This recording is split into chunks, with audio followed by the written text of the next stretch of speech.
좋은 날입니다. 네, 이렇게 좋은 날 우리는 무엇을 해야 될까요? 네, 바로 시편 묵상입니다. 네, 오늘 우리가 함께 묵상할 시편은요, 바로 시편 20편인데요. 이 시편 20편은 전쟁에 출전하는 왕을 위해 온 백성이 드리는 기도입니다.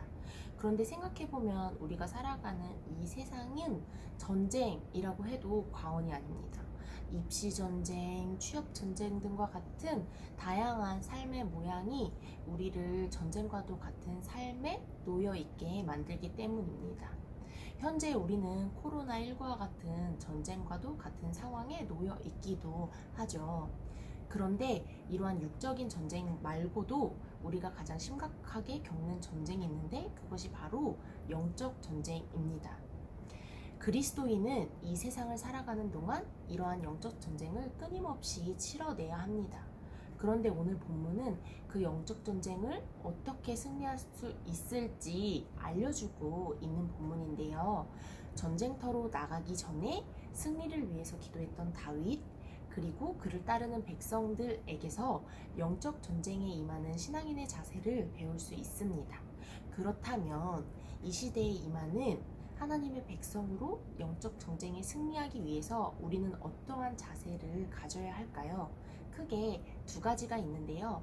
먼저 첫 번째로 나의 정체성을 점검하는 것입니다. 무슨 일이 일어난다면 다른 것보다 나를 먼저 돌아볼 필요가 있습니다. 내 삶의 모든 현장이 예배가 되어야 하는데 아는데 그런데 우리는 지금 어떤가요?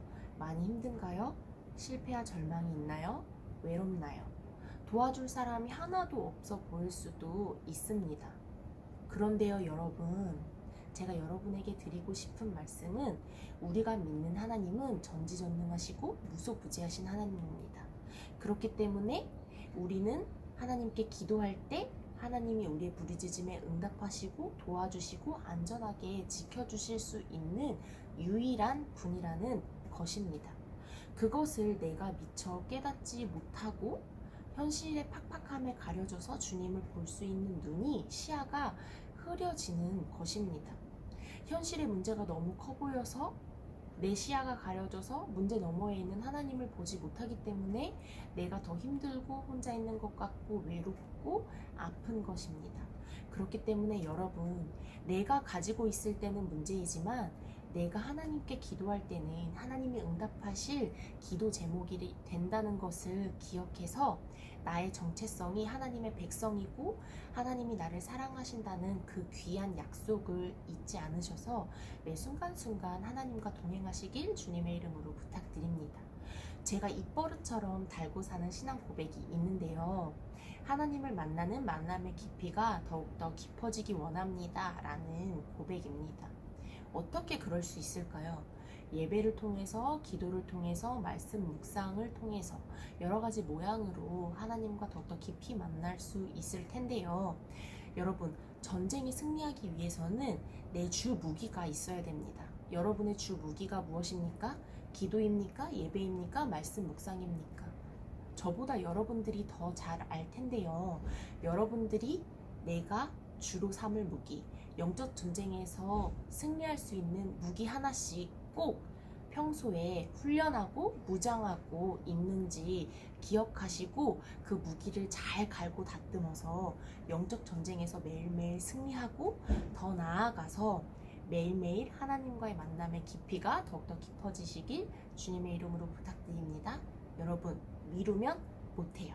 지금 당장 실천하시길 부탁드립니다. 네, 그리고 두 번째로는요, 공동체를 중보하는 것입니다. 공동체의 예배와 기도 역시 하나님이 응답하시는 축복의 통로가 되어지는데요. 서두에 제가 시편 20편이 왕이 전쟁을 나가기에 앞서 온 백성이 모여서 기도드리는 것이라고 이 시편 20편을 소개했는데요. 이것은 그 공동체가 하나님 안에서 승리를 위해서 기도했다는 것을 알 수 있습니다. 여러분 주변에는 어떤 공동체가 있나요? 교회가 될 수도 있고, 가정이 될 수도 있고, 직장이 될 수도 있고, 학교가 될 수도 있을 것 같은데요. 여러분, 나를 깨워서 영적으로 내가 회복되어졌다면 그곳으로 끝나야 될까요? 아니죠. 내가 회복되었다면 내가 속해 있는 이 공동체도 같이 살아야 시너지 효과를 누릴 수 있게 되어지는 것입니다. 그렇기 때문에 여러분, 내가 깨었다면 내 공동체를 돌아보는 시야가 점점 넓어지시길 주님의 이름으로 부탁드립니다. 다윗 또한 평소에 군사력을 키우고 훈련하면서 또 하나님과의 밀접한 관계를 유지하면서 승리에 대한 확신이 있었거든요. 그리고 그 공동체 역시 항상 위기를 극복할 능력을 축적해 왔기 때문에 본문과 같은 환난 날에도 담대히 하나님께 승리를 구하고 있는 것입니다. 여러분, 전도서 4장 12절에 보면요, 한 사람이면 패하겠거니와 두 사람이면 맞설 수 있나니 세 겹줄은 쉽게 끊어지지 않느니라 라고 말씀하고 있습니다. 내가 속한 공동체가 함께 승리할 수 있도록 우리가 중보해야 한다는 것입니다. 하나님을 알지 못하는 세상, 사람들은 승리를 위해서 앞으로도 계속 재물, 권력, 학벌, 말과 병거와 같은 세상의 것을 계속 의지하면서 계속 전쟁과도 같은 삶을 살아낼 거예요. 그렇지만 하나님의 정체성, 하나님의 백성의 정체성을 가진 우리는 바라기는 오직 우리 하나님만을 의지하고 공동체를 위해서 중보할 때 세상이 줄 수 없는 참된 평안함이 이 시대의 영적 전쟁에 임하는 하나님의 백성인 여러분들에게 임할 줄 믿습니다. 한 주간도 이 말씀으로, 그리고 평생토록 이 말씀으로 영적 전쟁에서 날마다 승리하는 여러분들이 되시길 중보할게요. 샬롬.